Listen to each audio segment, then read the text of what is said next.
Hello, I'm Valentin. I work at Facebook on React Native core team. And this talk is about internal architecture of React Native and how it affects the performance of our apps. But before we start talking about internal architecture and performance, let's do a quick recap of what React Native is and what its value proposition. So React Native is an open source UI framework for building mobile apps for iOS and Android, with emphasis on developer efficiency, iteration speed, and cross-platform support. At Facebook, we use React Native to power hundreds of screens in our mobile apps, including Facebook app, Oculus, Workplace, and many more. And outside Facebook, React Native is used by more than 50,000 mobile apps in all app stores, including apps for companies like Microsoft, Amazon, Tesla, Walmart, and many more. Okay, but now we know React Native, but how it works internally. And even though React Native uses JavaScript, it's quite different from other solutions you might be familiar with.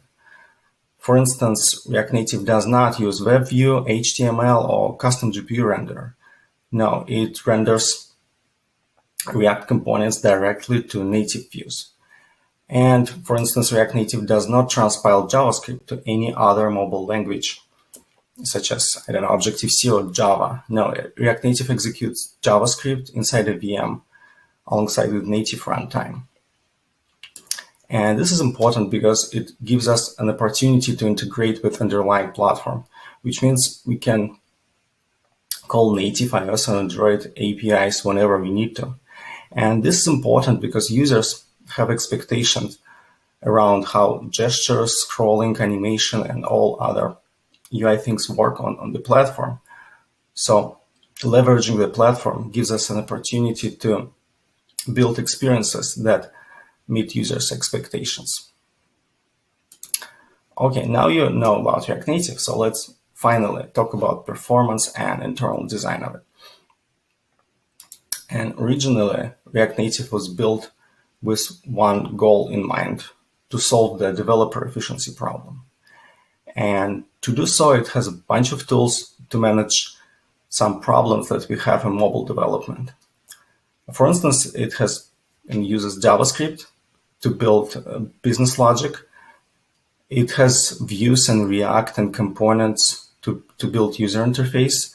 And React Native uses Flexbox to build layout of your application. And all these tools are just useful abstractions for managing complexity. So abstractions and complexity is important. So let's talk about abstractions and how we see them in general. I think we can see that pure product ideas are the highest level abstractions we have.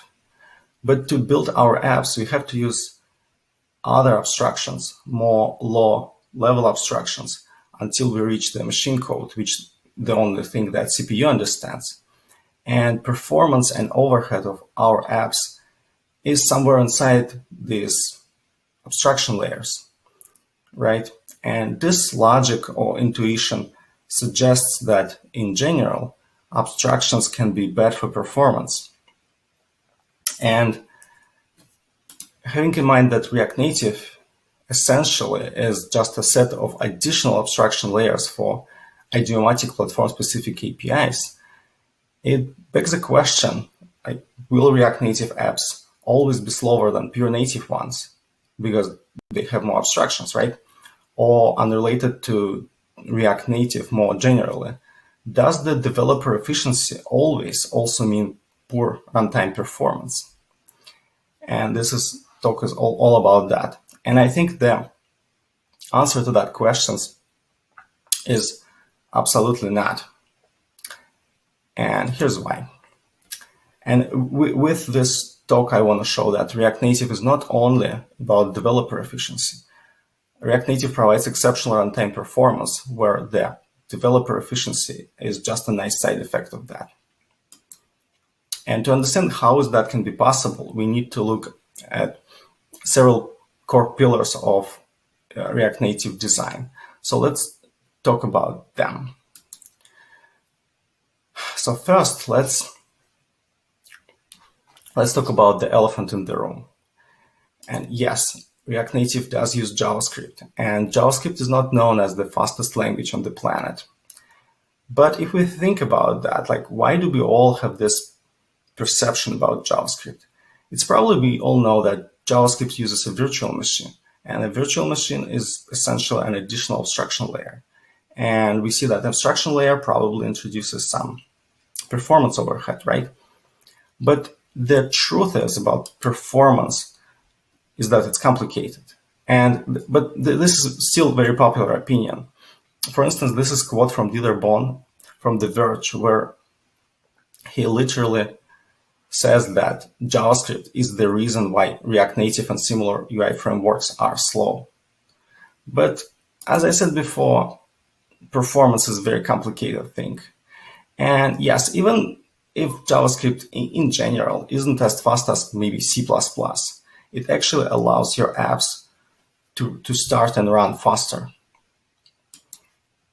And the reason why this is the case is the thing that's called data locality.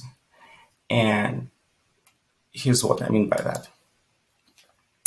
As you know, the CPU cannot run the applications or any code directly from SSD, right? First, it needs to load the code into the memory, and we call this process pagination. But that's not all. After it loads to the memory, CPU needs to load the code inside the L1 instruction cache inside the CPU. And moreover, if we look at any modern CPU architecture or computer architecture in general, we will see that those caches are everywhere. And from this table, for instance, we can see that, let's say, random memory access is 200 times slower than accessing something that is already inside L1 CPU cache, like 200 times. This is insane. And in this world, small actually means fast. If your data is smaller, it will be processed faster. If your code smaller, it will be executed faster. So we are designing our software to make the software as small as possible and operate with data structures that as small as possible. And this approach is known as data-oriented design. And it's very popular trend in, let's say, game industry in general, where people face the same challenges as we do, especially with latency and responsiveness and performance. And how is this all connected to JavaScript? But the thing is that JavaScript bytecode, the thing that JavaScript VM actually executes, is way smaller than the same kind of machine code. And it's happening because if you think about machine code, you will see that machine code needs to be way too concrete, and it has to describe everything to the CPU. Whereas bytecode for JavaScript machine doesn't need to, because JavaScript machine already has some context. It kind of knows JavaScript. So on every single, let's say, accessing a field of an object, JavaScript VM already knows how to do that, but CPU doesn't. So that's why bytecode is way smaller than machine code. And of course, your mileage can vary, and it depends on the app.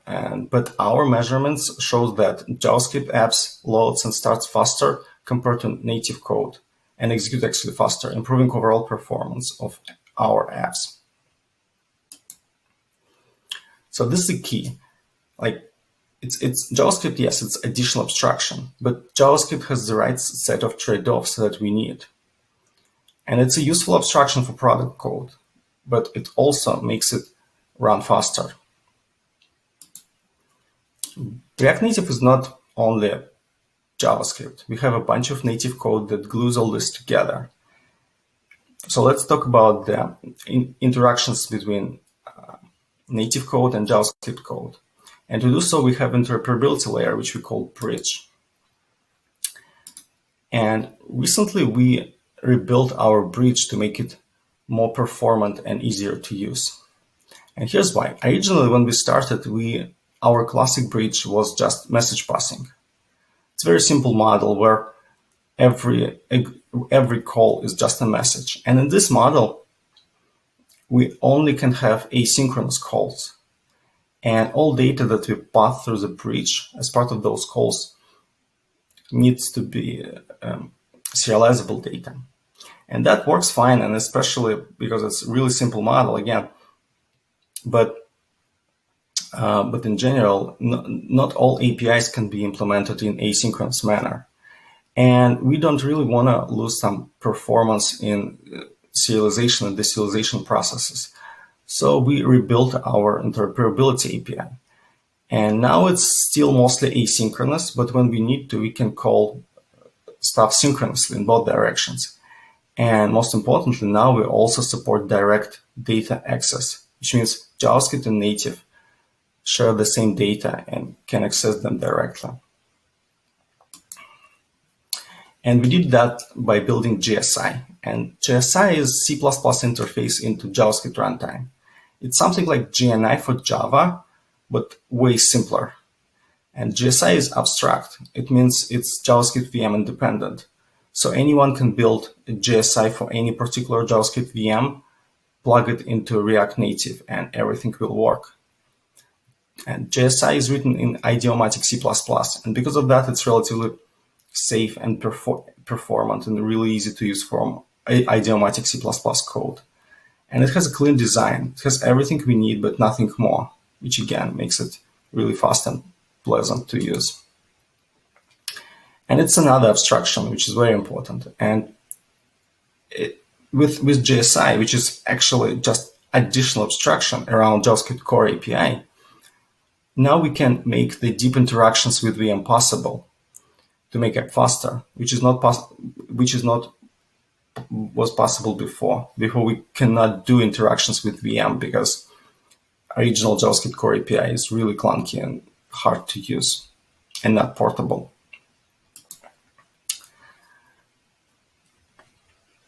But interoperability between JavaScript and native and calling from JavaScript to native and vice versa is very tricky. And to make our apps performant, we need to support some kind of concurrency in our framework. And this is especially challenging because JavaScript does not support multi-threading. So we have to be really creative here. So let's talk about concurrency. And as I mentioned before, asynchronous world is really tricky. So some APIs cannot be implemented in an asynchronous manner. For instance, interactive gestures or controlled components, stuff like that, they require from JavaScript to respond instantly and synchronously to the operating system. So we cannot use asynchronous execution here. And if we want to implement some efficient data exchange between those realms, we cannot use serialization because it's just wasteful, it's slow. And thanks to GSI, now we can do synchronous call and share data, but it's not the biggest problem. The problem is that most APIs that require synchronous execution are called from the main thread. And if we call JavaScript from the main thread, and if we cannot get a response from JavaScript in 60 milliseconds, we are starting losing frames. And this is very tight budget. But the actual problem with JavaScript is not because it's slow, or it's not because its interoperability layer is slow. The actual problem is, as I mentioned before, is that JavaScript is single-threaded language. So when we need to get a response from JavaScript, JavaScript can be busy doing something else, some previous task that it hasn't finished yet. And this creates a huge problem for us because if we wait for JavaScript, we are skipping frames. And to solve this problem, we built React concurrent mode. It's a special mode in React, which allows React to reconcile the internal state of the application in small chunks and even like different states in parallel concurrently. This gives us an ability to interrupt the reconciliation of any state very quickly and submit some high-price state update to React and to make React start working on our new state update as soon as possible. And this is actually mind-blowing if you think about that. If you're a product developer, you don't need to know mutexes and semaphores and all that madness to make your app responsive. It's just responsive by default. And yes, React is an additional abstraction layer for organizing product code, but it's also to make the code run faster and actually be concurrent and responsive. Oh yeah, that's enough about React and JavaScript. Let's talk about our rendering engine. And as part of the rendering engine, we use views as a nice and useful abstraction around platform views. But this abstraction actually allows us to implement a few highly beneficial optimizations, such as recycling, flattening, and batch allocations. And here's what I mean by that. As you know, platform views are really very heavy objects. They have bitmaps, GPU layers, and it's really expensive to allocate them. And to deal with this, React Native supports fine-grained view recycling. And as in classic example, for instance, when you scroll the long list with data, when some view goes out of the viewport, it goes to the recycling pool. And when the rendering engine needs to construct some new cell, it can get a view from the recycling pool filled with new data and mount, which is way more efficient than allocated on demand. But React Native actually does the recycling differently than idiomatic UI toolkits do. In React Native, we do not recycle the whole cells. We recycle individual views, which makes the whole recycling way more efficient. And it's not kind of opt-out feature. It just works by default for all views, not only lists, and across many screens of your app, not only inside one screen.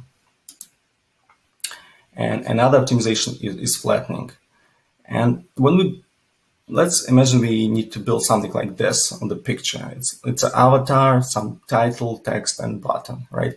And when we build that as a product developers, we tend to use more views that we need to, because we use views also to organize our code and to make the thinking about the code easier. And in reality, a lot of views, like half of the views in the whole app, actually do not have visible side effects. And React Native can infer that data, and it can just skip allocating them and mounting them. So for instance, in this example, red rectangulars represent views that don't need to be mounted to create some desirable visual side effect. That saves us a ton of memory and CPU cycles.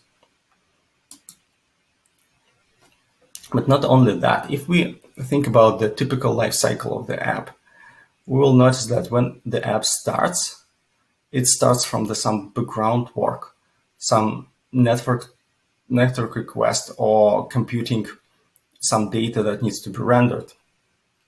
And during that time, the main thread is actually free. So React Native can infer which views we will need to later to construct the user interface, and React Native can allocate them ahead of time in parallel with some background execution. And when the state is ready, React Native just need to mount them on the screen, hydrate with data, and this is way more efficient than allocate them on demand. So views is just an additional abstraction around platform views, but the main purpose is to make the rendering way faster, not only to make the development pleasant. And all of these optimizations are only possible because we use declarative layout. So let's talk about layout next. And there is a perception that, let's say, if we want to build very efficient layout for some piece of our app, we need to use some imperative programming language and some imperative layout primitives, right? To make it really fast, and not use some declarative layout system like CSS or auto layout, or I don't know, any XML based layout systems. And that's why we kind of think that who knows better how to lay out views if not a product developer, right? But the reality is not that simple. And in practice, declarative layout system outperform any manual layout systems. And for instance, in React Native, we use Yoga. Yoga is our custom-built Flexbox layout engine, which uses the same model as web uses for layouting views. And Yoga is designed to be performant. It's written with some extreme performance in mind in C++. And for instance, it uses memorization. So if it computes something, the data will be reused over and over again if possible. From other side, the Flexbox concept itself enforces linear performance, which is sometimes really hard to do if you implement layout manually, like moving boxes and measuring sizes. From other side, Yoga is small and compact library, and it operates with small cache-efficient data structures, so it fits nicely in our rendering pipeline. But the most important detail about Yoga is that Yoga can compute layout concurrently on different threads for different states, and it even can compute layout like subtrees in parallel, which gives us a ton of performance wins. And yes, Flexbox is also an additional abstraction, but not only for making product developers' life easier, it's for making the app faster and concurrent and responsive. And this is all we do in our designing our framework. We build better abstractions for better performance and better user experience to make app faster and product developers' life easier. That's all I have for today. Thank you.